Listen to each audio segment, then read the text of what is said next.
The world of keyboards is such a huge community and huge place to be, from keycaps to switches to keyboard frames to specific wiring and even specific percentages of keyboards.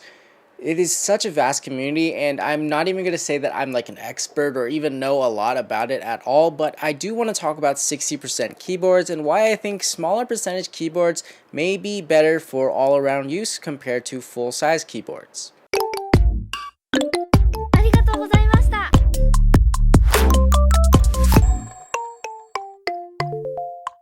If you guys are new to the channel, make sure you guys hit that subscribe button. Let me know in the comments below what kind of keyboard you use, or if you have a dream keyboard build, let me know in the comments. I don't really know too much about the keyboard world, but I do see a lot of super pretty keycaps and really nice frames, and you know, I dream of it one day, but it's just so expensive. Anyways, let's get into the video.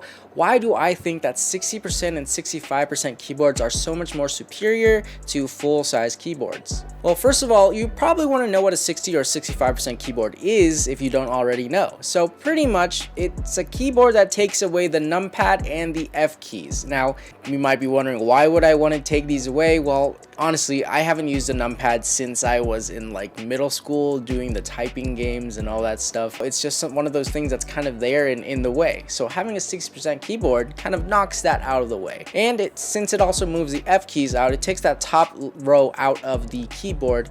Sometimes you may need it, but there's always an alternative to find a way to use them. If you look here at the bottom of the number keys, you'll see that you see the F key numbers, and it's just a different way. You just have to hit the function key as well as the number to hit the F keys, which is pretty much what they are: function 1, function 2, function 3, etc. Honestly, the only time you would want to use a numpad or anything, I feel like, is if you were an accountant or someone who works in an office and really needs that numpad to crunch numbers and just only focus on numbers rather than letters as well. Now, I think that the biggest feature for a 60 or 65% keyboard is that extra 40 to 45% of your desk real estate. So you have so much more space on your desk. You can turn the keyboard to be more comfortable. It's such a smaller, compact size. You can fit more on the desk. It just saves a lot of room.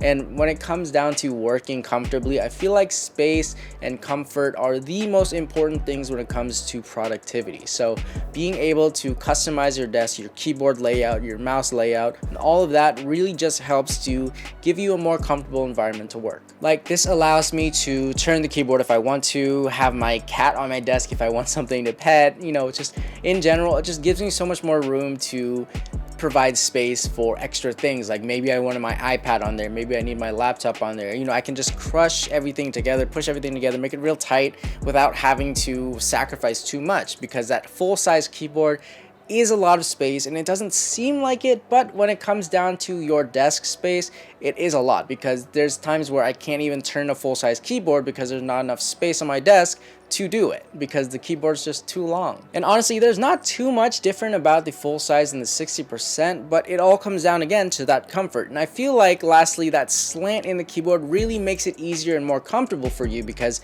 that way you're not like full on straight like this. You know, you can slant the keyboard if you want to, get into a good position. You have a lot of space to move the keyboard and everything. And I feel like just in general, it just allows for so much more, not even just productivity. It's more comfortable for gaming. It's more comfortable for everyday use. It's more comfortable for productivity, of course. It's just more comfortable in general for all things you need, unless you're sitting there crunching numbers and doing office work. I feel like a 60% keyboard is better for everyone, just ergonomically, and being able to use your computer a little bit faster, a little bit better, and more comfortably. Because when it comes down to it, if you're sitting there for hours and hours and hours and hours editing, and you're just sitting like this, straight posture, and just your hands are bent like this to kind of do the straight keyboard, it just gets really uncomfortable and it just sucks. But a 60% keyboard, I feel like, would be really good for everybody. And there's no real downside except for missing those few keys that maybe you might need one day in the future, but there's always an alternative when it comes to a 60% keyboard, because they set it up so that you always have that key available. You just might have to look up the shortcut. Anyways, I will link some 60% keyboard options in the description below for you guys if you guys want to check any out. I have the Ducky 1-2 Mini. It is a little bit expensive, but think about it. You're going to be using this keyboard for years and years and years and years and years, and you'll have a lot of time with it. Anyways, make sure you guys give this video a thumbs up if you liked it. Make sure you drop me that comment below. Let me know what keyboard you guys are using, or if you have a dream keyboard build.